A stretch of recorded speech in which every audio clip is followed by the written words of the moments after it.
વડગામ તાલુકાના ચરોતરા ગામે મેમોગ્રાફી દ્વારા સ્તન અને ગર્ભાશય કેન્સરની કરાઈ તપાસ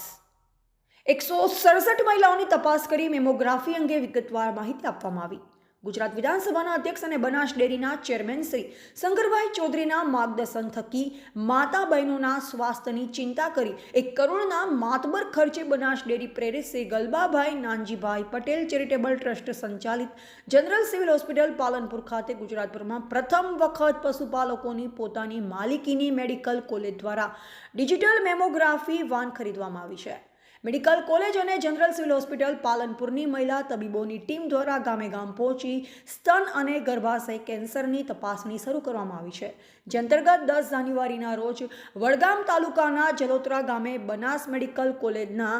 ચેરમેન શ્રી પીજે ચૌધરીની વિશેષ ઉપસ્થિતિમાં દૂધ મંડળી ખાતે Banas dairy Banas medical college Morya દ્વારા તપાસ કરવામાં આવી, જેમાં સાંજ સુધીમાં 167 જેટલી મહિલાઓની તપાસ કરવામાં આવી હતી તેમજ મેમોગ્રાફી અંગે વિગતવાર માહિતી આપવામાં આવી. આ પ્રસંગે ચેરમેન શ્રી પીજે ચૌધરીએ જણાવ્યું હતું કે કેન્સરની બાબતમાં દિવસે ને દિવસે ચિંતાનો વિષય બની રહ્યો છે. આ પ્રસંગે વડગામ તાલુકાના જલોત્રા ગામના વતની બનાસ ડેરીના બોર્ડ ડાયરેક્ટર અને બનાસ મેડિકલ કોલેજના vice chairman Shri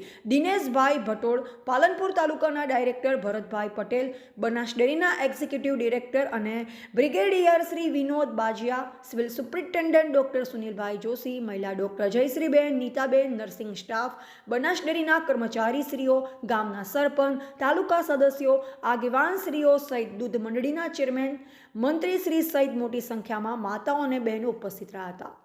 bureau report Ramesh Rana સાથે કમલેશી દરબાર, ઇન્ડિયા લાઈવ ગુજરાત, બનાસકાંઠા.